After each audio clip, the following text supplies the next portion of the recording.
Vamos, selección, que falta un montón todavía. Vamos, como en el 86, que fue de 2-2. Pide por el segundo palo, el centro es para Colón, Guaní. Afuera. Saque de arco para Dibu, saque de arco para Arco.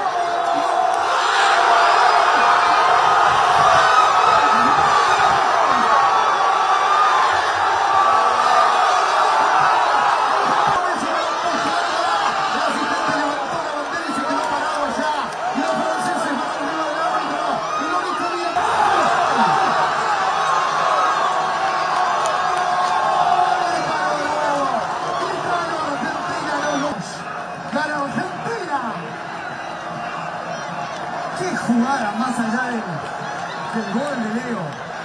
La combinación de ese remate de Lautaro que entró para comerse la cancha.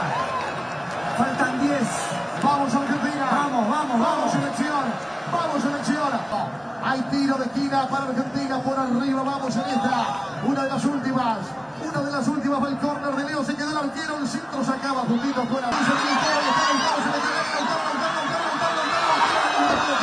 El rebote había fuera de juego antes. Sí, señor. Tiro libre para Francia. Vamos, Dibu, combate.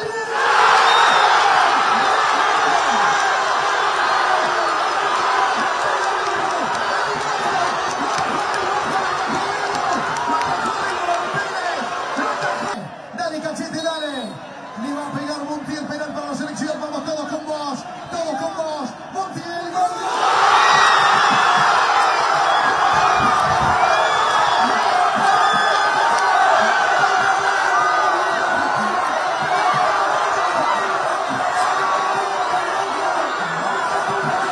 Atajó la pelota de su vida.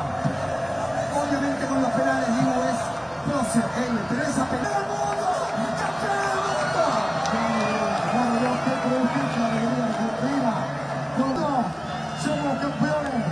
Somos campeones del mundo, gracias a todos.